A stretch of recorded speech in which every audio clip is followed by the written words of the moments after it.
U.S. stock index futures, they pointed towards a higher open here on Wall Street on Wednesday as investors await further U.S. data, big name earnings, as well as the pricing of Twitter's much anticipated IPO before the stock starts trading on Thursday. But first, a quick recap overseas as European markets traded higher on earnings, while Asian markets traded mixed as investors awaited further direction from central banks in the United Kingdom as well as Europe. Now, in the United States, meanwhile, investors are awaiting U.S. third quarter gross domestic product, GDP data, which is due out on Thursday, as well as non-farm payrolls data due out on Friday. Data releases for today do include and are not limited to weekly mortgage applications, which fell 7% after rising 6.4% the previous reading.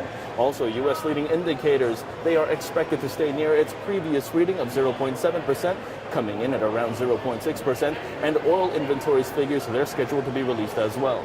Meanwhile, earnings, they were in full force as Toyota closed in on a record profit set before the Lehman crisis after topping up its annual net profit forecast by nearly $2 billion.